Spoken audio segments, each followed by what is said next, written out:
And welcome to the Reason and Theology Show. I'm your host, Michael Lofton, on a Thursday evening.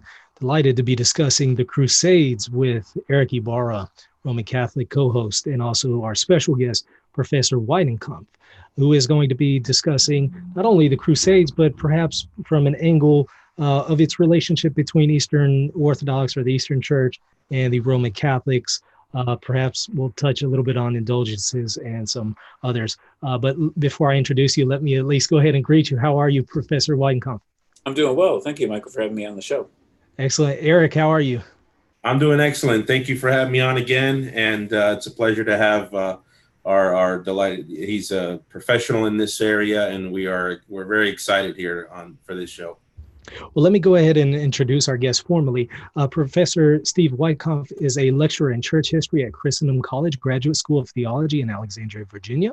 He's given numerous presentations and seminars on church history, marriage and family life, human sexuality, and theology throughout the US and Canada. And he also is especially known for his series on church history entitled Epic, A Journey Through Church History, and his book, The Glory of the Crusades, which are available on Amazon.com. I highly recommend them. I had to read The Glory of the Crusades when I took professors' lectures over at Christendom, and I can definitely tell you it is excellent. I had to do a lot of other reading on the Crusades, but yours was definitely the most interesting and influential in my thoughts. So I definitely want to put that out there and recommend that to our viewers. But let's go ahead and dive in. Professor, could you maybe tell us what exactly are the Crusades? Sure. Yeah, that's a good question actually to start off with, because there is somewhat of a debate in the community, the academic community, about how to actually define what a crusade is. And I'm not going to bore you or the listeners with the multitude of different schools of thought about what encompasses a crusade and what does it, and what campaigns were and whatnot. But generally speaking, the crusading movement, and it's really, I think, appropriate to refer to it as a movement, since this was basically military campaigns by Western warriors towards the East, towards the Holy Land and North Africa, in order to liberate ancient Christian territory from Muslim and Islamic occupation.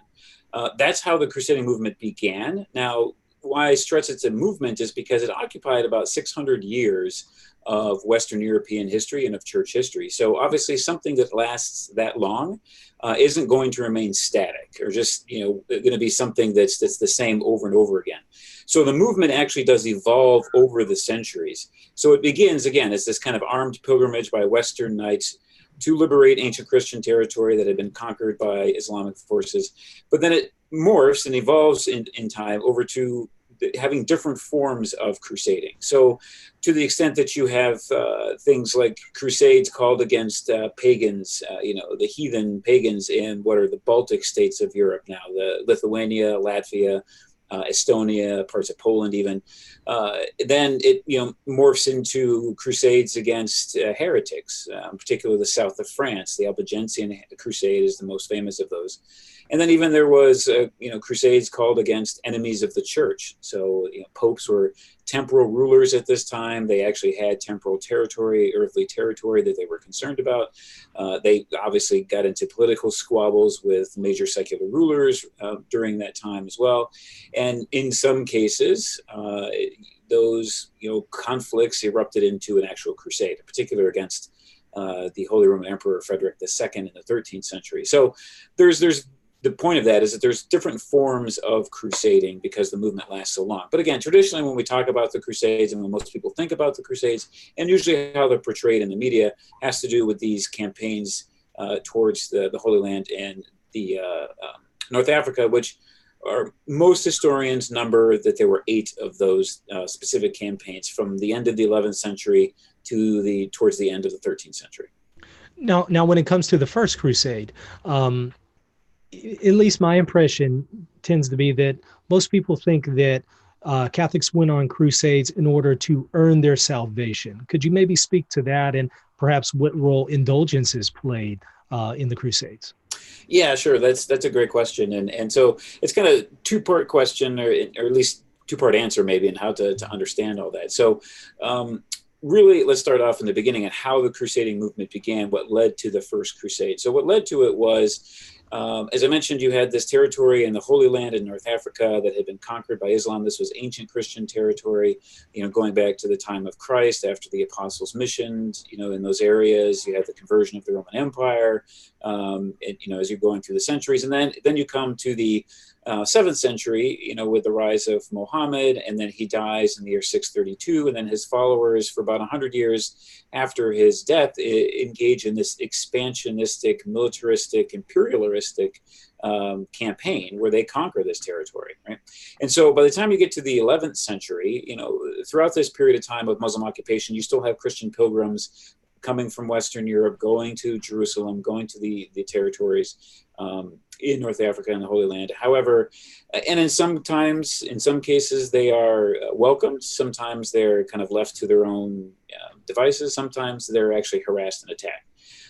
Things begin to change substantially towards the end of the 11th century when you have a new group of people, the Seljuk Turks, who are Muslim. They've been converted to Islam, but they're not Arabs. They're a wholly different ethnic group. They come down off the Asian steppe, and they attack what was known then at the time as the Byzantine imperial province of Anatolia. Basically, Anatolia is modern-day Turkey. Mm-hmm. So they come in, they take over that territory over a period of time in the late 11th century, and as a result of that, that was a huge loss for the Eastern Roman Empire. The province was one of the major sources of agricultural produce for the empire. It was a source of great recruitment to the army for the empire as well. So when that territory was conquered, it was a significant blow. So a later emperor, Alexius I Comnenus, then sends a request for aid to the west. To initially, it was Pope St. Gregory VII who received the initial request. To bring and send military aid to the east to help him defend his territory against the incursion of these Turks. Well, Pope Gregory VII was involved in a lot of political issues, most importantly the investiture controversy at the time, and so he didn't really have a lot of ability to respond to this call. So it fell to a later pope, Blessed Urban II. And so Blessed Urban II initiates the crusading movement by going to, when he was in France, at a local council of French bishops in the town of Clermont. He calls for the First Crusade and advocates and requests, pleads for Western Christian warriors to utilize their martial or warrior skills, their military skills, for the liberation of this territory, to place those skills at the service of Christ and his church. Now, Urban was a very smart man. He was a Frenchman. He knew what motivated French warriors. And so what he did was, instead of just saying, hey, we're going to go help the Eastern Roman Empire, the Byzantines, we're going to liberate the city of Jerusalem, right? And then why he made that focus was because the French at the time had a great devotion to the holy city of Jerusalem. Many pilgrims would go from France to the holy city during this time. The French had such a great love for the city that if you were to go back in time to the 1060s, 1070s, a little before, right before Clement makes this call in 1095, and you go to a French nobleman's court, let's say he has more than one child, he has more than one daughter, chances are one of his daughters would have been named Jerusalem. So the French had such a great devotion to the holy city at this time, they literally named their children after it. So Urban knew that it was important to motivate these warriors by focusing on the holy city rather than on helping the Eastern Christians. So that kind of plays into, your lead up here we talked about earlier at the beginning of the show, of the interplay between East and West. Because why was he concerned about that? Well, right, your history a couple of decades before he calls the First Crusade, about 40 years or so before almost, there was what's known as the Great Schism. Right, the separation between the eastern and western halves of the church. That happened in 1054. So Urban knew he couldn't motivate Western knights by just going to the east to help Eastern Christians solely. He needed to add another incentive. So he added that incentive of, hey, let's go and liberate the holy city of Jerusalem, knowing the French had that great devotion. But he also further incentivized the Christian warriors at the time by, and this leads to the second part of the question, by granting the spiritual privilege of an indulgence, which had been present in the church's history, obviously, before this time of the 11th century, but most of them were not full indulgences, the full remission of the temporal punishment due to sin, but Urban granted that. And he not only granted it to people who went on crusade, but he also granted it specifically to warriors. And this was unique and kind of revolutionary at the time, because heretofore, to receive an indulgence, one had to go on pilgrimage to the basilica of a shrine, or to a shrine of a saint, rather. And you had to, if you're a warrior, you had to leave your weapons at home. You had to travel as an unarmed pilgrim. And so now all of a sudden, Urban comes along and says, you can receive the same spiritual benefit. In fact, it'll be a more full spiritual benefit than anyone has ever received before. And you can receive that by using your martial and military skills. Revolutionary for the time. Well, you were mentioning that, okay, the primary intention was not concerning aiding the brethren in the East. It was more about defending the city of Jerusalem. Is that correct? Yeah, that was the primary. I wouldn't say it was the primary concern. It was the primary motivator to motivate these warriors to go on crusade. Urban centered the task on liberating Jerusalem. Yeah. Now, when we look at accounts of Urban II's actual speech, he talks about, he does mention in passing aiding the brethren in the East. And so if the Eastern Church was not in full communion at the time, if we're going to use the common date of 1054 being the schism, why would that even come up at all? Why would it be a factor to go and help these heretics out? Right. Well, a couple of things. So one, when he talks about helping the brethren in the East, there's different ways in which to interpret that. And if you read the different versions of the speech that he gave at Clermont, there is, one account that specifically focuses on the pilgrims, right? So not only helping Christians who are living in the East, so these indigenous Christians who still remain in these Muslim-occupied territories, those in Jerusalem in particular, but also there was a concern about those traveling to the East as well, right? So Western pilgrims who were being harassed as they left Western Europe and tried to travel and tried to go to the Holy City. So so you have that one aspect of it. In terms of helping the Eastern Roman Empire, the Byzantine Empire, for lack of a better term, even though that's a term that was created wasn't used at the time. It was still known as the Roman Empire, known as the Eastern Empire. But at the time, he didn't make that a focus necessarily because, the Eastern Christians were in schism. They weren't heretics, right? They were, right, at least from a Western perspective, they're in schism at the time. So, not that people wouldn't have necessarily done that. I mean, there are examples, especially of Norman warriors who were definitely, were mercenaries. They would, sell or, make available for pay their military skills, to the Byzantine emperor, and that happened in during this period of the 11th century. But the focus again was for him to center it on the city because.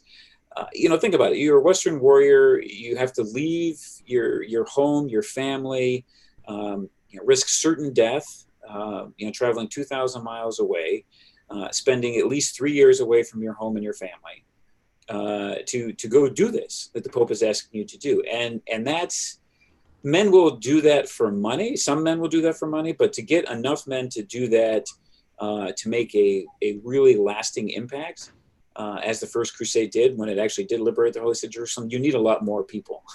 And so, a way to get that number of people was to change the focus and center it on something that would resonate with the people. Mm-hmm. And let me ask one more question, follow-up question, before I pass the torch over to you, Eric, if you don't mind. You mentioned that the Crusades were a response to incursions of the Turks. Why is it that it seems that in the majority of people's minds that it was the exact opposite, that it was Christians going to, being the aggressor against the Muslims? Why is it that seems to be in our mindset?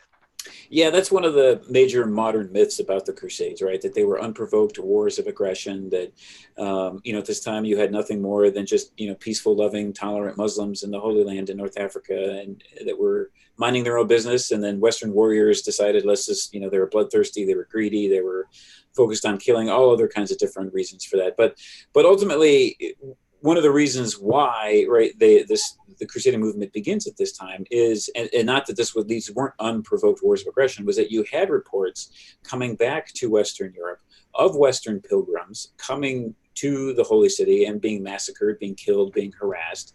Reports of indigenous Christian populations in these territories as well that were being harassed and killed and persecuted. And that, as I mentioned before, that had happened occasionally in previous periods of time. leading up to the late 11th century, but it really changed when the Seljuks came, because the Seljuks were much more violent, much more, less likely to engage in allowing Christians the freedom of worship, allowing Christian pilgrims from foreign lands to come and visit. They were much more militant in their Islam, let's say, and in the practice of their faith. So they began attacking the indigenous Christians. They're attacking pilgrims. Word of that gets back to the West, coupled with the request for military aid from the emperor. Then you have this situation that led to the crusading movement. What would you say to those who would say these were unsubstantiated reports that we were hearing from the East, when you hear of rapes and murders of people in the Holy Land and people being prevented from going on pilgrimage to the Holy Land? What kind of actual historical evidence would you point them to? Sure. Well, we have accounts of large numbers of pilgrims, including one Bishop Gunther from Germany. Is the Diocese of Bamberg. He led a group, and estimates vary as to how many people were in this group, but it was, by most accounts, it was a fairly large group.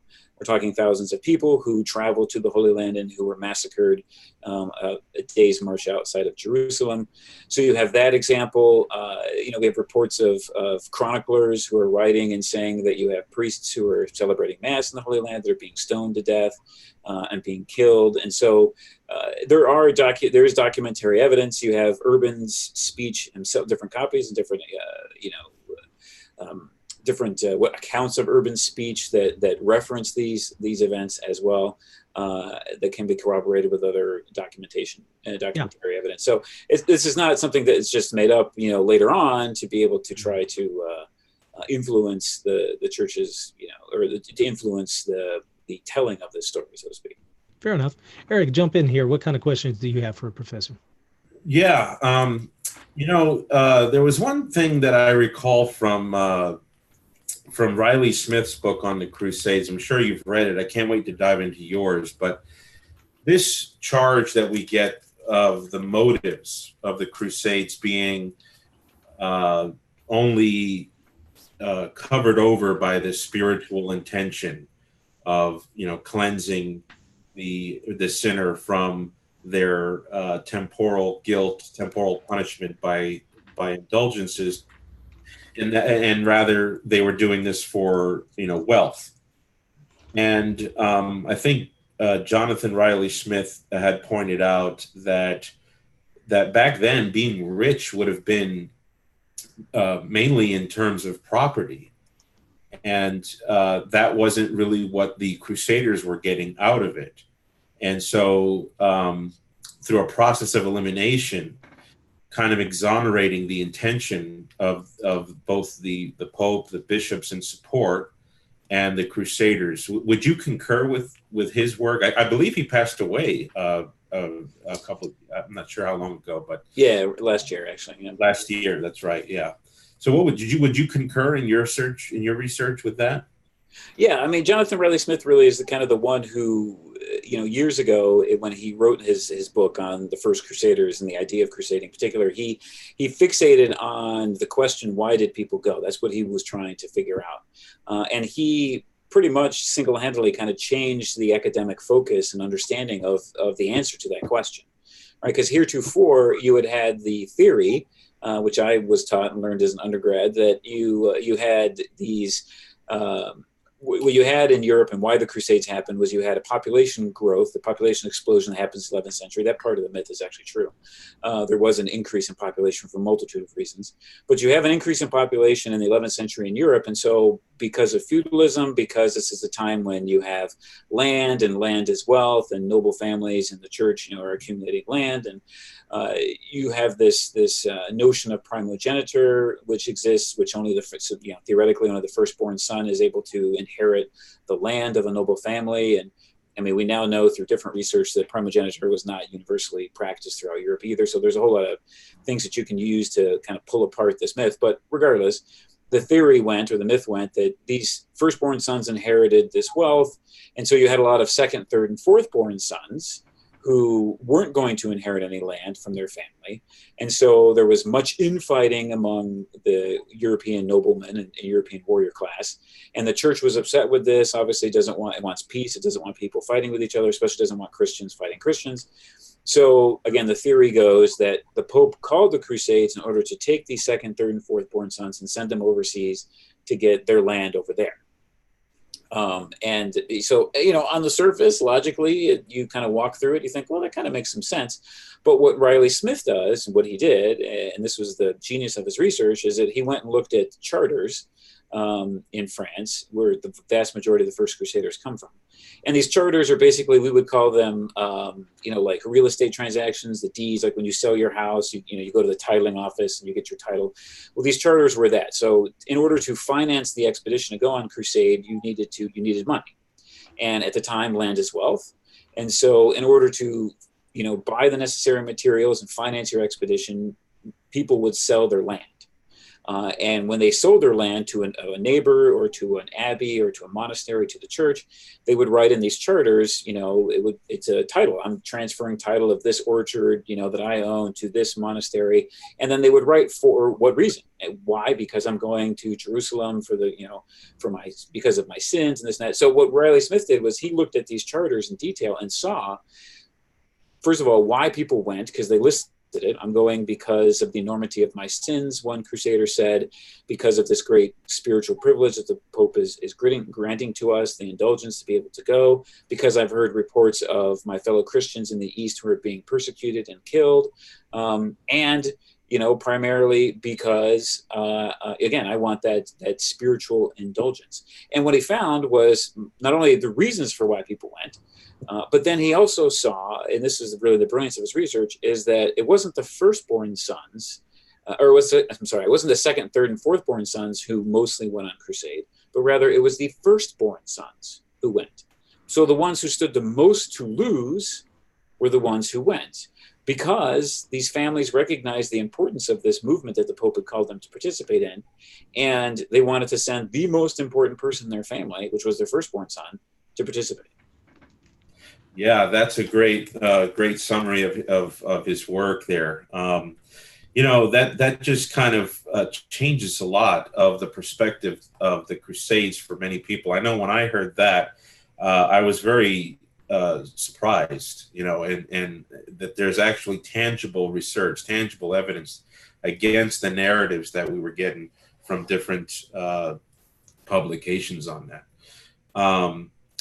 Going to the east-west divide, a lot of the Eastern Orthodox, they put their finger on 1204 as a major landmark of when the schism not just was ruptured even more, but where it started to live home in the people, and there was already the schism on the level of the clergy. We already know from 1054, even before 1054, you had some squabbles with the Pope's name coming off the diptychs and things like that.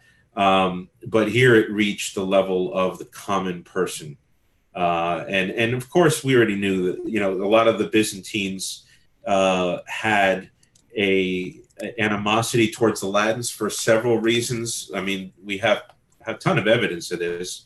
But what a lot of people don't point out is what happened about 25 or so years before the sack of Constantinople, with the slaughter of the Latins in, I think it was 1182. Can you talk about what happened there? And from my own research, I know that sometimes these numbers can be inaccurate, but what I have read is way up there in the 40 to 60,000 casualties. If not casualties, many Latins were sent into exile or sold off to the Turks. And, this is something that almost never gets spoken of. I remember listening to a lecture, it was like 2 weeks ago, by a Greek Orthodox priest. And for all the good of his lecture, when he talked about this era, this whole issue of the Latin slaughter was just completely ignored.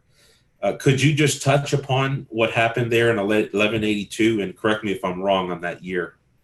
Yeah, no, that's the right year. So, yeah, I mean, you have an emperor named Andronicus the First, right, who comes to the throne in 1182 in Constantinople for the Byzantine Empire, and he's very anti-Western, anti-Latin, and he orders really a massacre, as you mentioned, of the Westerners living in Constantinople at the time, and there was a large number of Westerners living there. And I myself, I don't know about the the 40,000 or so number. I don't think I've ever seen a really good number on that. I mean, it was definitely into the thousands, that's for sure. I mean, one source I've seen says that at least 4,000 Westerners were sold into slavery. So if that many were sold into slavery, then you have to imagine that there was, some level more above that were actually killed in the Great Massacre. So, even to the point where you have the papal legate in Constantinople, so the Pope's representative who was there, his ambassador, so to speak, we would say today, who was killed, was beheaded, and was mutilated, really, and his body was dragged through the streets of Constantinople. So this is, and as you mentioned in leading up to the question, right, you've over the centuries, even going back to the 4th century, we've had tension in the church, East and West, for a lot of different reasons, right? There are political reasons. That's one of the things, to kind of go on a tangent here for a minute. There's a lot of reasons, or that's one of the reasons why when we talk about the differences in East and West, it's important to be very careful about what we say and how we talk about it, because there's so many elements to it. There's theological elements to it. There are political elements to it. There are cultural elements to this story as well. And it's a long period of time. It stretches from the 4th century all the way up, to, as you mentioned, the culmination of things in the 13th century with the Fourth Crusade and the sack of Constantinople. So all of that has to be taken into account when we factor the relationship between East and West and why the Fourth Crusade, ended and resulted in that sack. Yeah. Now, do you think that, and the sack that took place in 1204, I know that was a bit spontaneous. Obviously, the Pope did not order that, and the Pope wasn't happy to hear about it. But do you think any of the Crusaders who actually did make that detour to Constantinople had in mind this event at the end of the 12th century there in 1182? Oh, that's a good question. I'm not certain. I haven't actually seen anything that might point to the fact that was, a carried over memory or something that they may have been focused on, or even, thought that they were somehow avenging at the time. So I haven't seen anything, and I haven't read anything on that. Doesn't mean necessarily that there wasn't, or there isn't some research on that, but I'm not aware of it. But just kind of conceptually thinking about it, Westerners, and here's another aspect to this whole question, or this whole situation too, is that, we in the West have a different kind of understanding of history than those in the East, right? And so we, as in the Western tradition, tend to see history very linear. As it is, right? As Augustine kind of tells us in the City of God, and he Christianizes the understanding of history from the ancient pagan understanding of history, which was a series of repetitive cycles with no meaning, no end, no beginning. And he changes that and says, no, history has a beginning, right? Creation has an end. Christ comes again, the consummation, the new heaven and new earth. And, the incarnation is the central event of all of human history.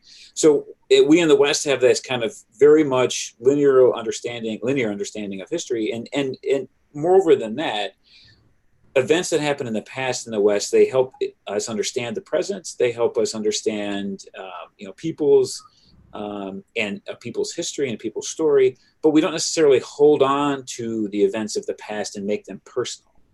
Whereas people in the East tend to see history in a much more, more personal manner, right? So to the effect that if an affront or an offense against an ancestor or against a group of people in centuries past is as present to a current member of that group of people, let's say, as it was several centuries ago when it happened. And in the West, we just don't think that. We don't think like that. We don't understand our history that way. So just from that understanding, I think I'm not certain that the Western Knights that participated in the Fourth Crusade would have had that in their mind. I mean, certainly the Venetians, who were a huge player in the Fourth Crusade, much more so than, let's say, the Western warriors and French warriors. Perhaps they were upset at the loss of their economic interests and their commercial interests at the time, and probably had significant numbers of people from Venice who were killed during that massacre. So they may have been conscious of it. But again, everything that I've read on the Fourth Crusade doesn't really list that as anything that was, or identify that as anything that was the driver or the motivator, or even something that was focused or remembered on. Yeah, and at 12, once Constantinople was pretty much taken over, there was an ecclesial invasion of sorts, where you had a Latin patriarch installed, and the pretty much a Latin governor put in place. Do you think that this was just another lust for power and expansion, or do you think that there was, if I recall, I think the patriarchal see was vacant at that point in time, but I can't remember it exactly. Maybe you can correct me on that one. Do you think that they were trying to benefit, bring some sort of reconstruction to the church there, specifically in Constantinople? Well, I mean, I know for certain that that was one of the stated aims of why they're going to Constantinople, right? That you had the Byzantine prince Alexius Angelus, whose father had been overthrown on the throne, right? Had been deposed and had been put in jail, and he wants to be the ruler of the city. He wants to be the emperor, and so he's in the West trying to gather help, and had been doing so before the crusade launched. And then eventually, when the Crusaders first go off their mark and they go to Zara, which was the Hungarian controlled city across the Adriatic from Italy, because the Venetians, long story, right? They didn't have enough money to pay for the transportation that they had promised the Venetians that they would show up with a certain number of troops. They didn't show up with a certain number of troops, so they owed the Venetians a lot of money. The Venetians said, well, hey, one way you can help us is to go, take over the city that used to be ours, but now is under the control of the King of Hungary. So help us with that. So many did do that, right? Many warriors left before that happened as well, because they didn't want to attack fellow Christians, which you're not supposed to do on a crusade, obviously. They were threatened with excommunication by Pope Innocent III if they went to Zara. That didn't deter the Venetians in particular. And then even after the liberation of, or actually the conquest of Zara, the French warriors asked the Pope for forgiveness, which was granted. The Venetians never did, right? So the Venetians are excommunicated to this whole thing by the time they get to Constantinople. But Alexius Angelus, the Byzantine prince who comes to Zara while the Crusaders are wintering over there after they've taken over the city, and one of the things that he promised them if they helped him to put him back on the throne was the restoration of union between the churches. So that was a kind of a carrot that he hung out there for the Crusaders. Now, the word of that actually gets back to Innocent, the Pope, and he writes the leader of the Crusade and tells him, Boniface of Montferrat, tells him that's not an excuse, right? Even though this pretender of the throne, this Byzantine prince, is saying he's going to reunite the churches, that's not a good enough rationale or excuse to go to the city. Right, that's your job on the crusade is not to go to Constantinople. Your job is to go to Jerusalem. So get to Jerusalem, as quick as you can.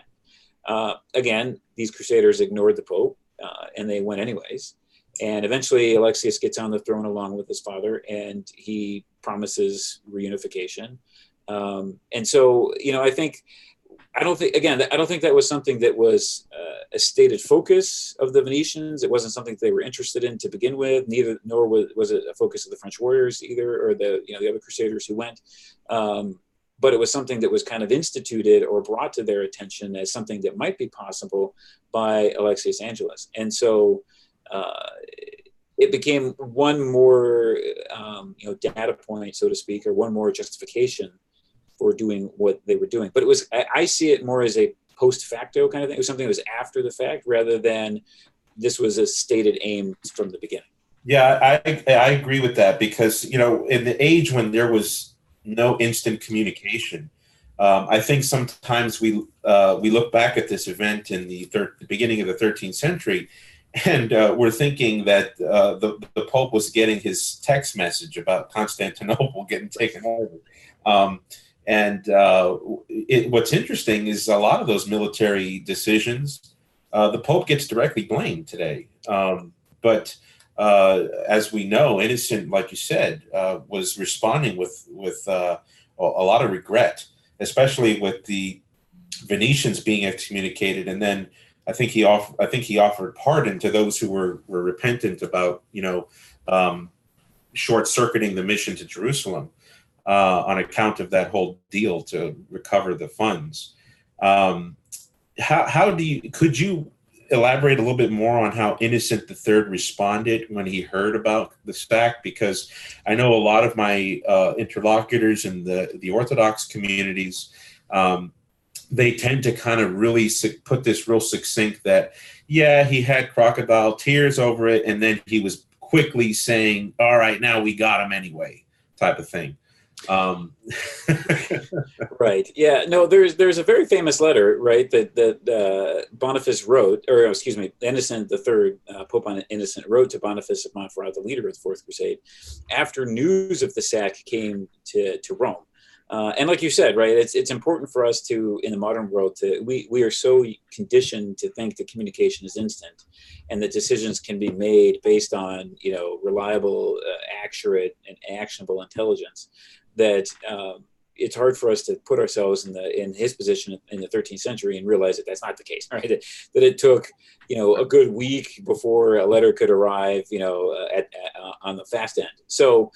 Yeah, so he hears that this has happened, right? I mean, he's tried to prevent it, the Pope has, and there's multiple letters that we can point to, that we have, that you can show. He wrote to the leaders, he told them not to do it, they ignored it. In one case, we know for certain, with the conquest of Zara, that Christian city, the Crusade leaders actually withheld the presence of the letter and what the Pope said to them from the rank and file. Right. So the soldiers didn't even know that they weren't supposed to, that the Pope was going to excommunicate them if they had done this. I mean, I'm sure many of them they probably suspected. I mean, they knew that you can't attack a fellow Christian's territory on crusade. But regardless, that was withheld from them. So in terms of his reaction, I mean, word got back, and he was very upset. All accounts we have, and the letter that he wrote to Boniface illustrates that he was upset, that he castigated them for doing this. He didn't blame the Greeks, as he called them, the Easterners, for being angry with the Latins, for the Westerners. He even was upset with the amount of relics that were stolen, really, from Constantinople and brought to the West as a result of it, which is one of the major issues still between East and West over that. But I think so. There was that. He definitely expressed his anger. He definitely expressed his sorrow that it had happened.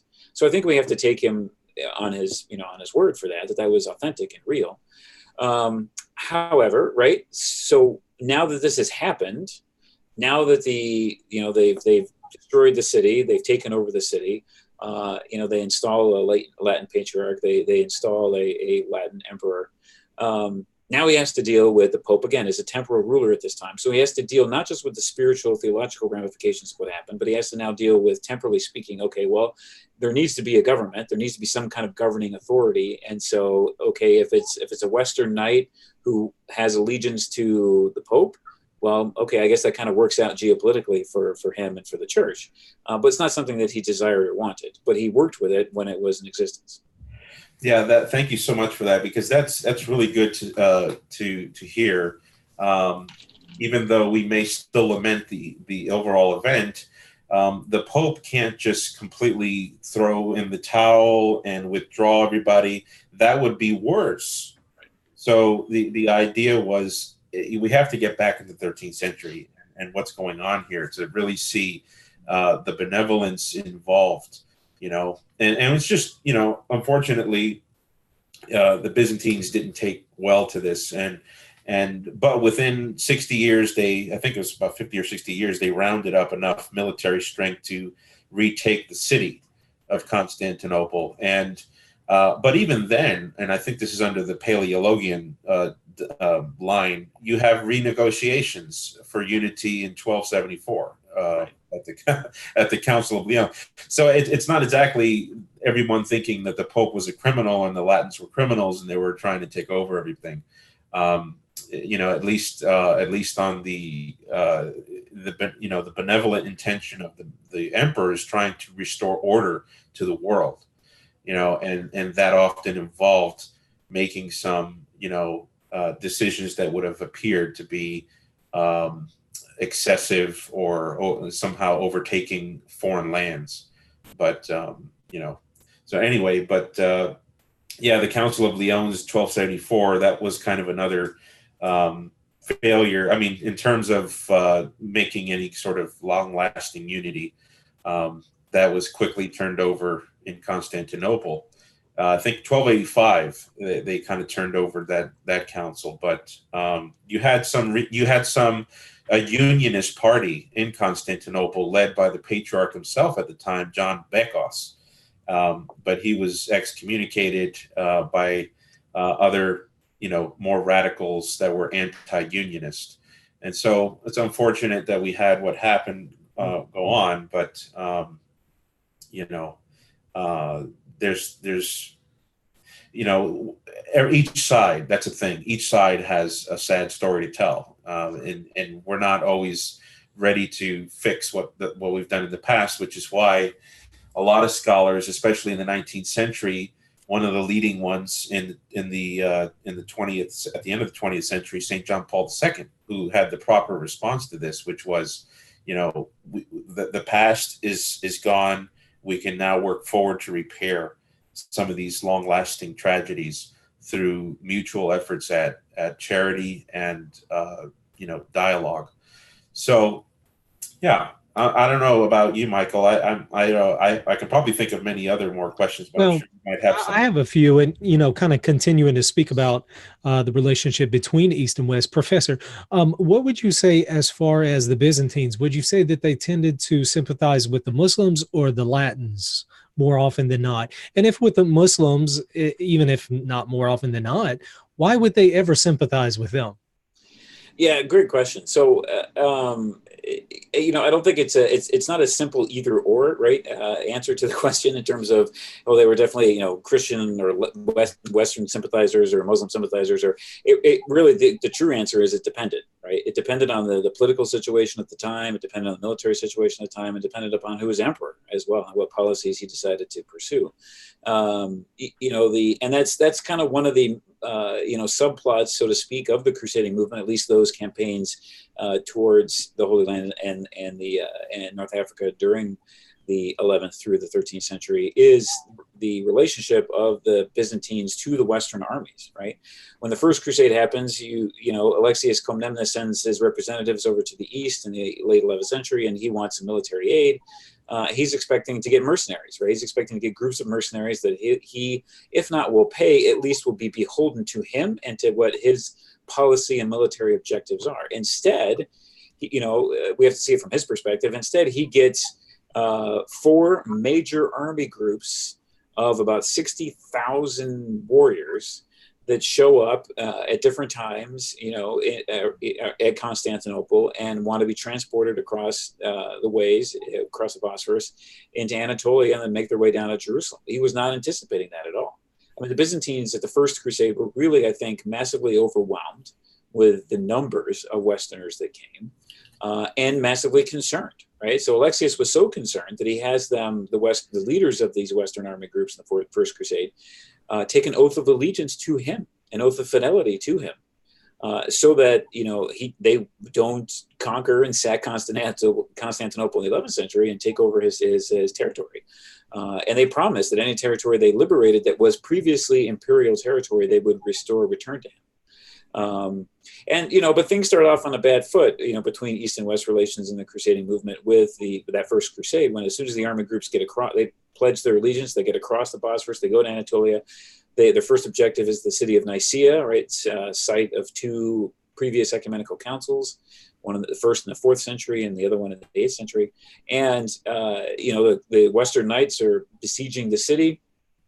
and they're putting their heart and blood and soul into trying to conquer and liberate the city. And then all of a sudden, one day they wake up and they see the Byzantine imperial flag flying from the ramparts of the city, because the Byzantines had done a kind of backdoor diplomatic agreement with the Turks in the city to raise the gates and allow the city to be taken over once again by the imperial forces.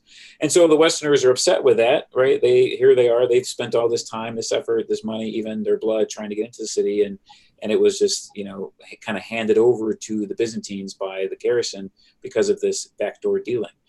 And that colored, from a Western perspective, obviously that colors their then understanding of the Byzantines, and the Eastern Christians, what are they doing? Are they in cahoots with the Muslims? And so that starts this kind of tension between the two forces that lasts through most of the major campaigns on Crusade, at least those that, got their way to the Holy Land and made Jerusalem the objective. So that colors the situation, right? So sometimes you have Byzantine emperors. We have to understand, again, from both sides. From the Western perspective, there was a lot of, hey, you're Christian, you're supposed to help us accomplish our military objectives. So whatever we need, whatever we want, you need to provide, right? Is kind of the general consensus or a general understanding from a Western perspective. From an Eastern perspective, right, we have to understand and see it from a political military view of the Eastern Emperor. What happens if these Westerners lose?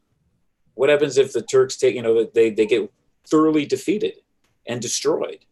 Then I'm still left here with my territory, still trying to defend it. And I don't want to be seen as being a, overly enthusiastic ally to this group of troops that the Muslims just destroyed, because then they're going to turn their focus on me, right? So that was a delicate balance that I think the Eastern emperors had to play between supporting either fully or partially the Western, contingent of troops that came over and participated in these campaigns, and realizing that, they're visiting, I still have to be here, and I have to deal with my neighbors who are Muslim in a way that still ensures the viability of my empire. So there was a lot that they had to deal with. So it's and that's where, what Erick's talking about is really important, is that we need, when we talk about these events, when we talk about East-West, it can be easy to just kind of side with one group and say, Westerners were always right, Easterners are wrong, or vice versa. But the more authentic thing to do, and the more charitable thing to do, is to try to see it from both perspectives, explain those perspectives, and try to interpret the historical events from both those perspectives in a way that hopefully leads us to greater understanding and greater, through charity, and eventually, hopefully, unity. Okay. Now, I also see Stephen Runciman come up a lot when it comes to Eastern Orthodox and Roman Catholic discussions. Generally, he's the name that's thrown out. What is your opinion of his work? Do you think that it's generally reliable, or what are some of the problems with Runciman? Yeah, well, so Stephen Runciman, just for viewers who may not know him or know of him, he was a British historian that's emphasized and focused on the Byzantine Empire.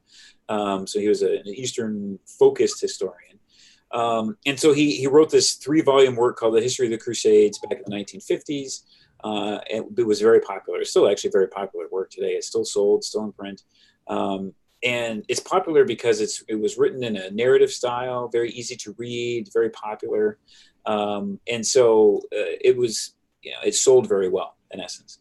Runciman, though, really he adopted many of the views of 19th century Enlightenment authors who had an animus against the Catholic Church, and animus against religion as a whole. And so I'm not saying he embraced completely that perspective, but I think he was influenced very much by that perspective. And so he tended to view the Crusades, at least those who participated in them, as, kind of greedy barbarians, uneducated, whereas the Easterners were the ones that were the victims of all this Western, military campaigning. And it was something that never really should have taken place, the Crusades. Now, most of Runciman's work in this area, and again, this wasn't his focus. I mean, he wrote this 3-volume work, but he was more focused on other aspects of Eastern history. But his works have been thoroughly discredited, frankly, by most Crusade historians today. So most historians who focus on the Crusading movement itself, and medievalists who focus in that area, don't use his work and don't cite his work, and have a very negative view of his work, frankly. But you still see people use it. You still see people cite it. I'm sure it's still probably required reading for certain undergraduate courses, or at least some of it, or excerpts of it are probably in readings material for undergrads. And that's been unfortunate. And a lot of his work has greatly influenced kind of the popular perception of the Crusades. So what we see in Hollywood, what we see, on TV shows and things about the Crusades, a lot of it most of that narrative that people have about the Crusades are from his work. So a good example of that was the last movie Hollywood did on the Crusades, The Kingdom of Heaven, back in the early 2000s. That was very much influenced by his kind of view of what the Crusades were. Okay, and kind of switching gears, because I'm going to have Dr. Michael Brown on the show.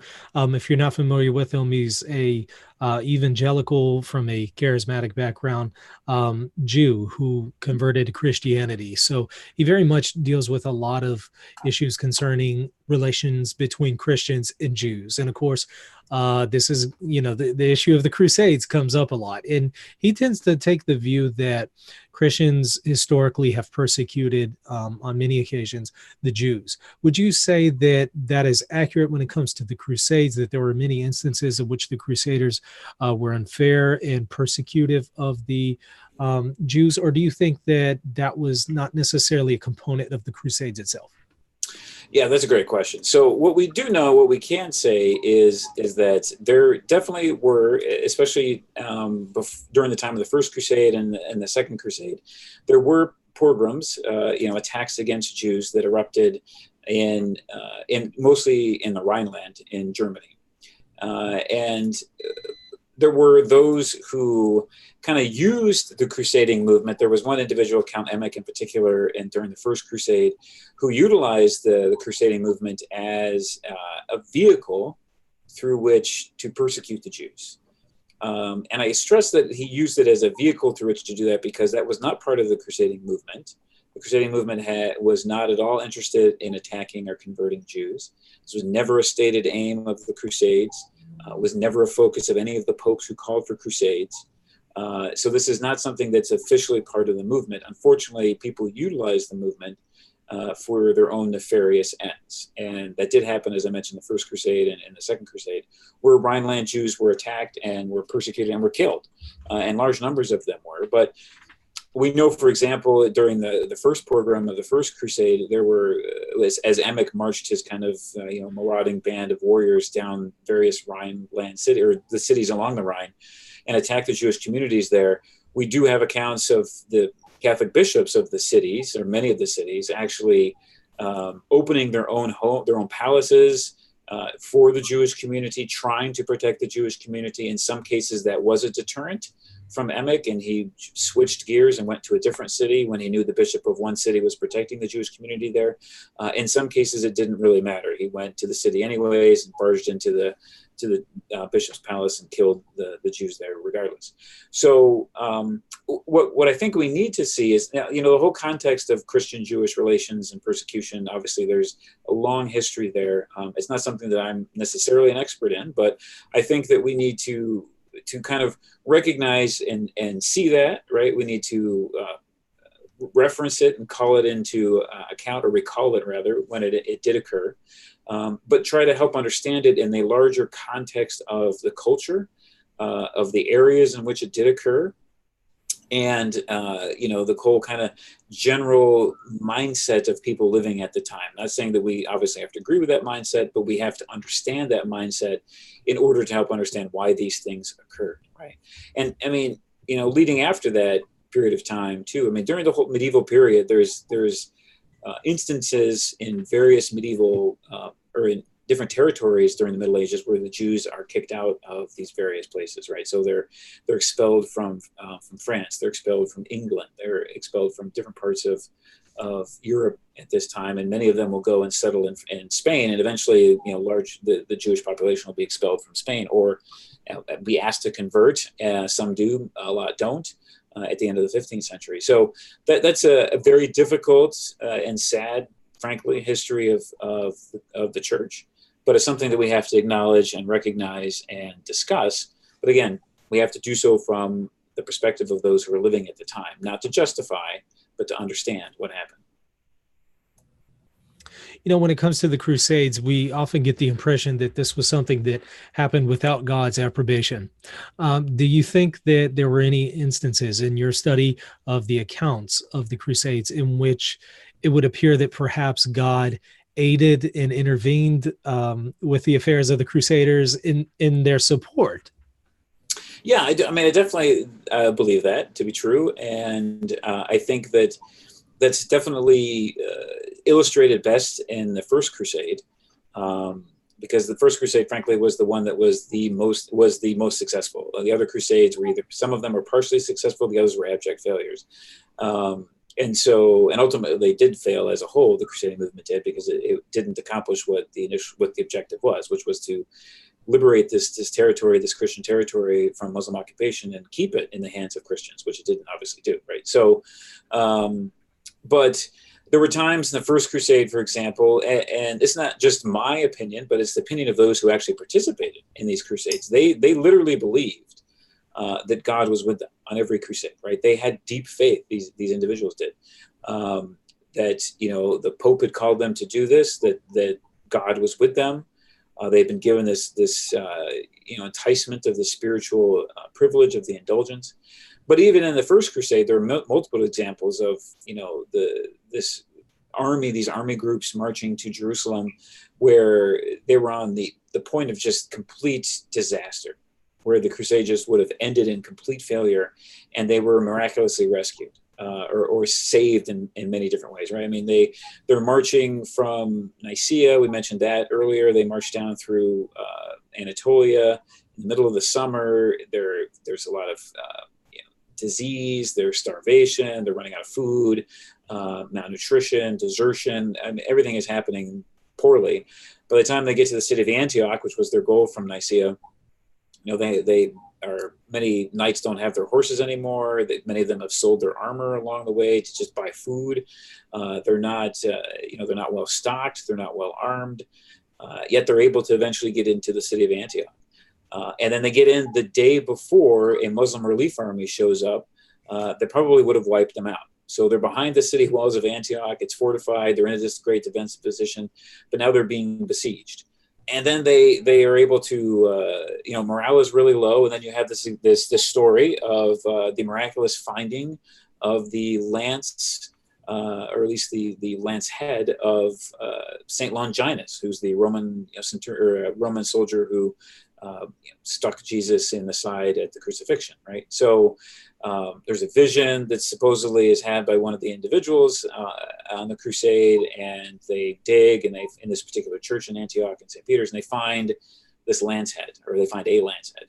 And that rallies the troops. The morale is improved and changed, and the Crusaders once again really believe that God is with them.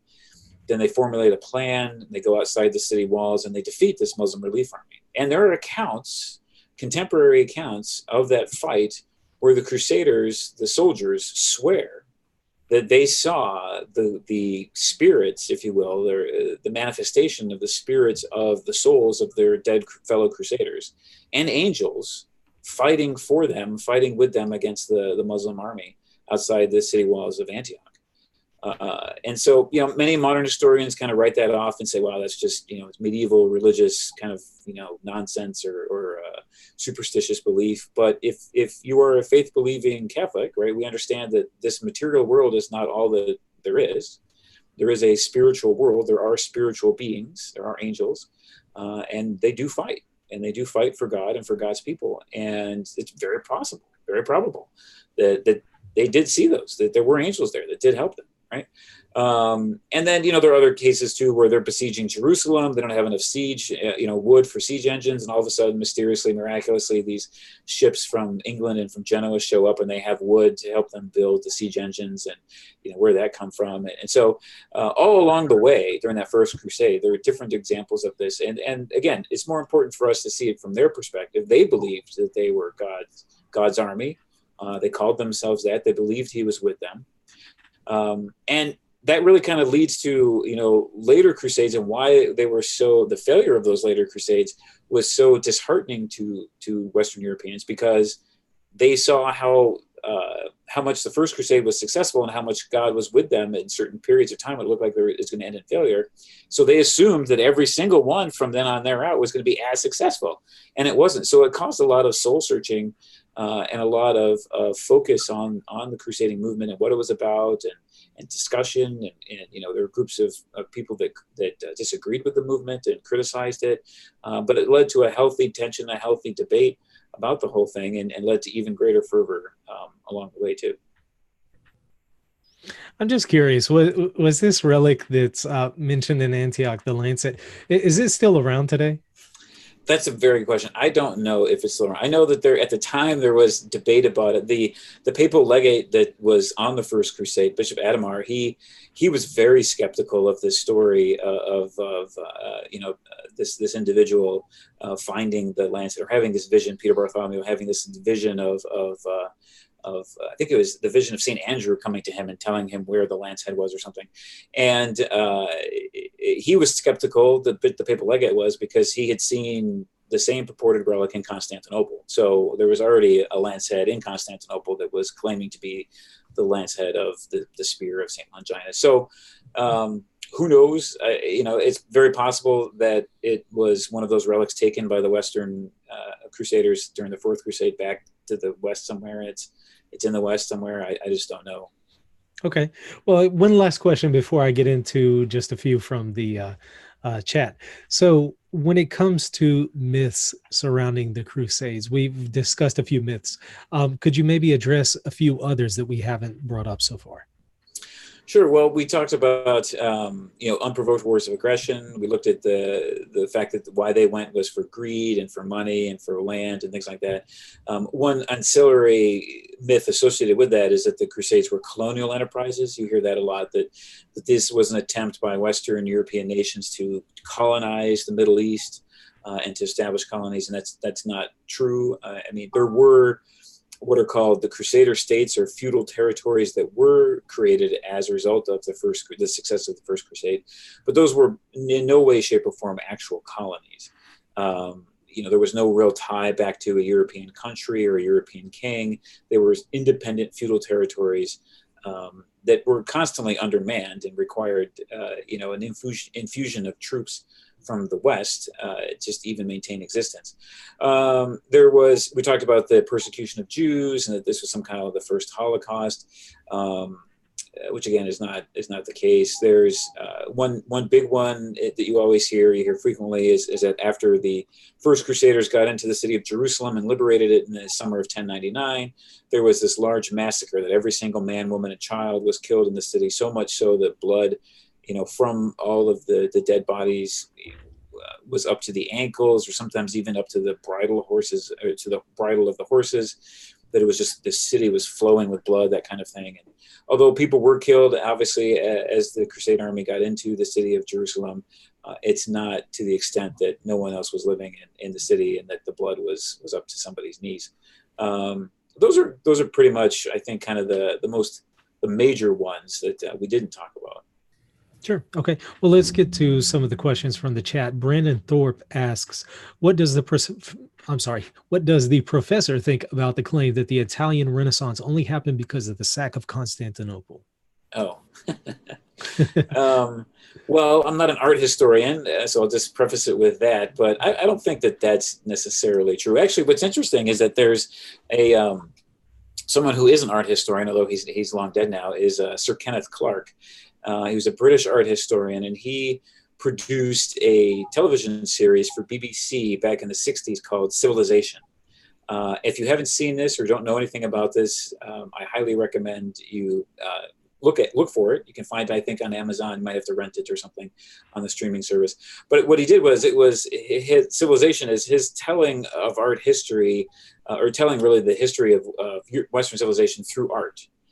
And one of the things that he points out, and this gets to the answer to the question, what he points out is that in his view, and it's his own personal view, but his view as an art historian was that what really produces great art in the West, and which ultimately leads to the Renaissance, is the fact that there's tension between the church and state in the West.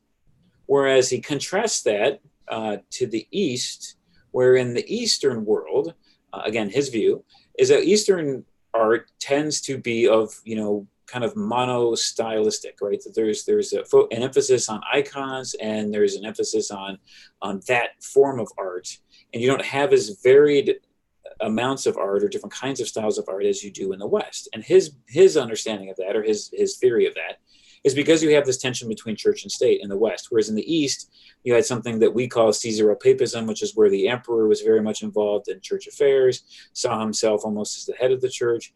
And so the church was really kind of subservient to the state, to the political world. Whereas in the West, that's not true at all. You have this great tension between the church and secular rulers for most of church history in Europe.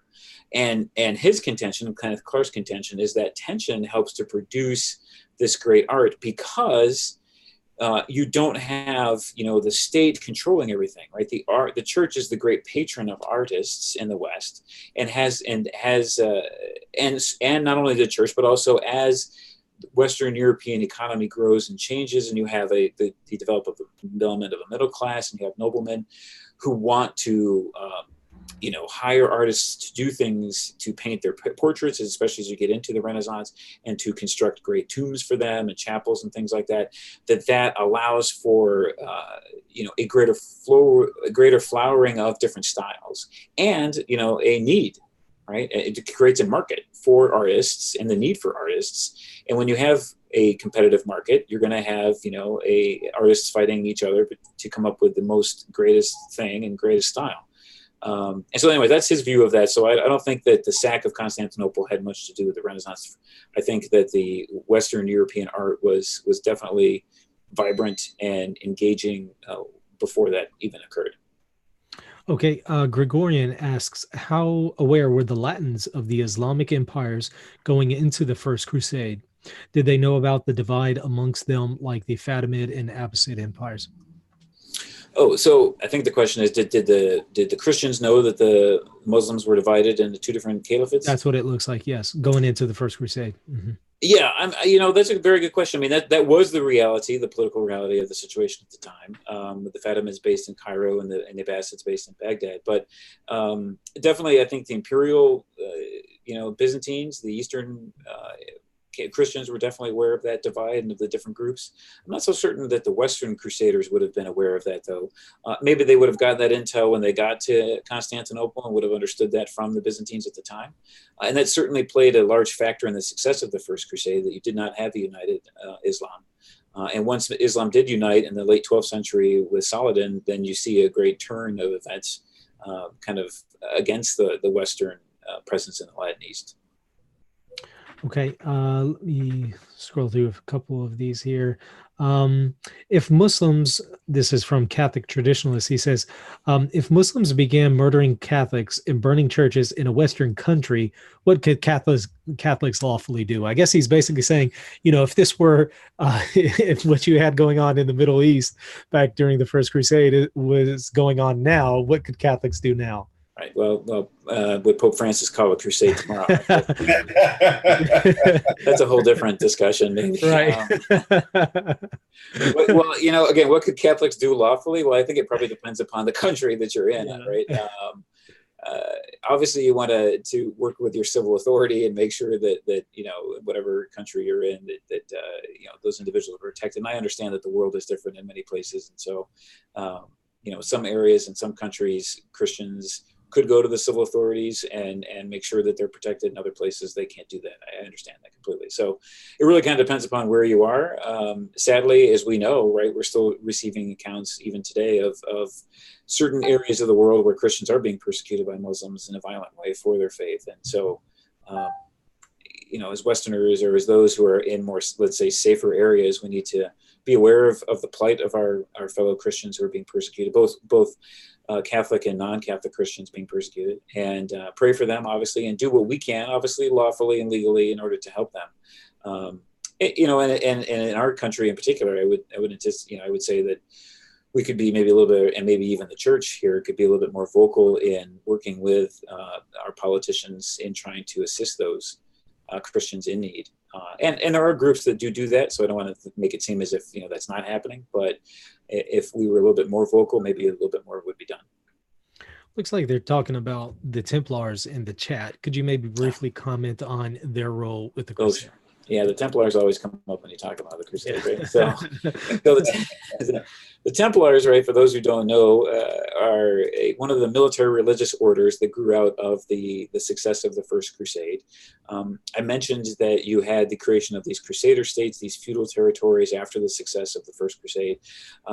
Why did that happen, and why did the religious orders, military religious orders grow up? Well, remember, this was, I said in the beginning of our talk here, that this was, the Crusades were an armed pilgrimage. So the Western knights who participated in the Crusades saw them as that. They were pilgrimages. So just like you and I go on pilgrimage today, we go to Jerusalem or Santiago de Compostela or, Rome even.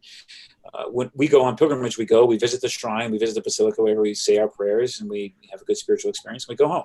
Well, it's the same thing for them in the Middle Ages, right? They would go on pilgrimage, they'd go to the location, they'd pray, they'd accomplish their objective, in this case, the liberation of Jerusalem, and then they leave.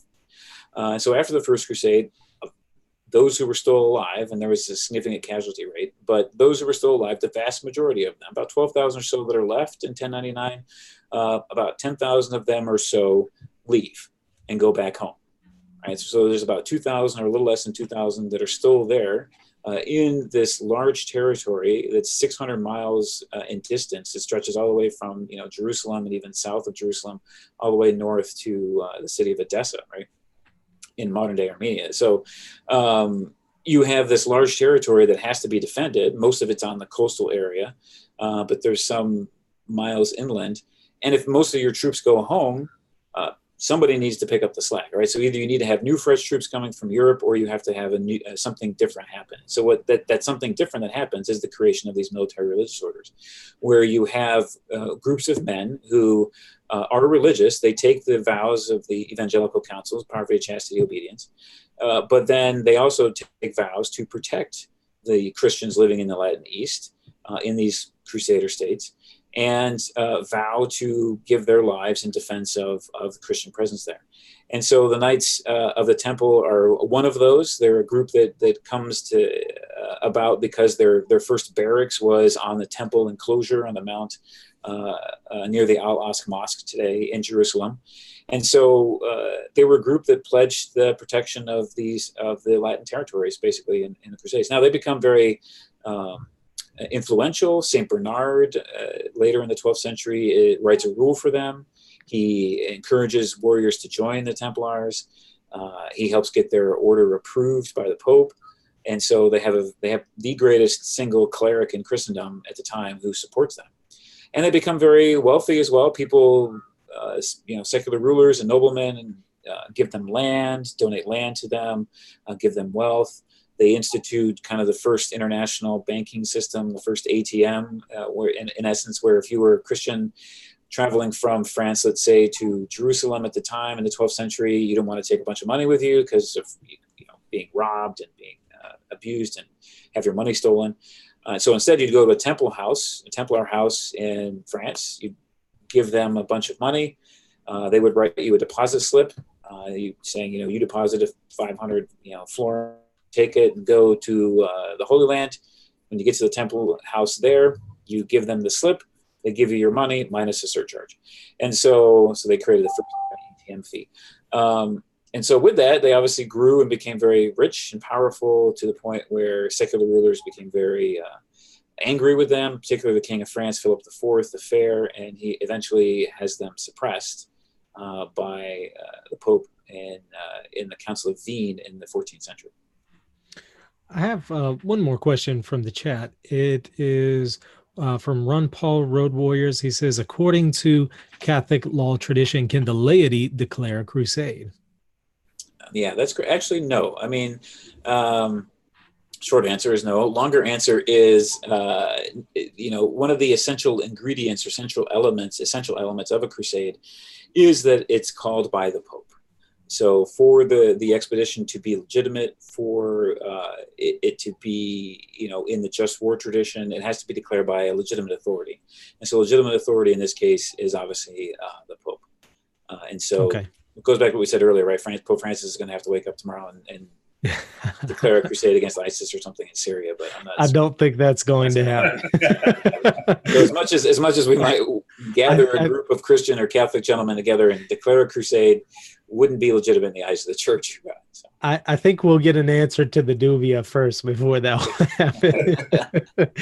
All right. Well, again, Professor, thank you for coming on. How can the viewers learn more about you? Where would you point them to? Sure. Yeah. So I have a website. It's just simply my name. So it's very easy. It's steveweidenkopf, all one word.com. And on there, I have all my books and audio presentations that I've given that have been published by Catholic Answers and whatnot there. So you can look at them and look at the descriptions and find out what they're about. I also post there free for anybody to use and download my blog posts that I write for the Catholic Answers. So I've written a number of them over the years, mostly, kind of irregularly. Although now I'm on the kind of schedule for writing one once a month. So I actually have a new blog post. Hopefully it'll be posted tomorrow on Catholic Answers website on the sack of Rome by Erick the Goth in the year 410. So I cover a gamut of different historical topics on that blog, but definitely check out Catholic Answers, it's Catholic.com, and for my blog post that comes out every month. But definitely if you want to see my books and the whole compilation of blog posts I've written, go to my website, steveweidenkopf.com. Excellent. Erick, did you have any final questions or thoughts? Oh, just here's another good book too. If people don't want to read something as lengthy on the Crusades, I know that you can get The Glory of the Crusades written by Professor Weidenkopf, which is great. But this is another shorter. Well, it's not shorter, but it covers a vast array of different eras of church history. It's called The Real Story of Catholic History, Answering 20 Centuries of Anti-Catholic Myths. It's hard. I have a hardcover.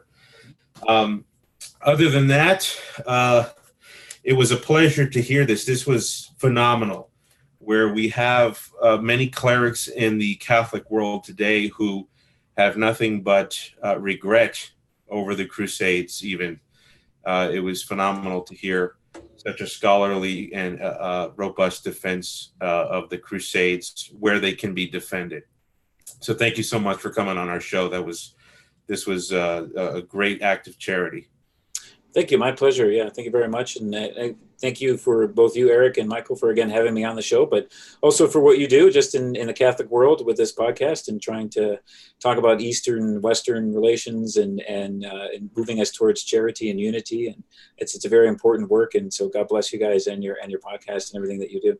Thank you. And in the future, if you're available, maybe we could do a discussion or an interview about your book, Timeless: A History of the Catholic Church. I understand that's your most recent book. I believe it was published in January earlier this year. So maybe if you're available, we could touch on that a little bit. Sure. We'd love to do that. Yeah, we can schedule that for the future. Absolutely. All right. Well, I'll be in touch. Again, thank you for coming on. Everybody, please comment, like, subscribe, share this content far and wide. And until next time, go share your faith.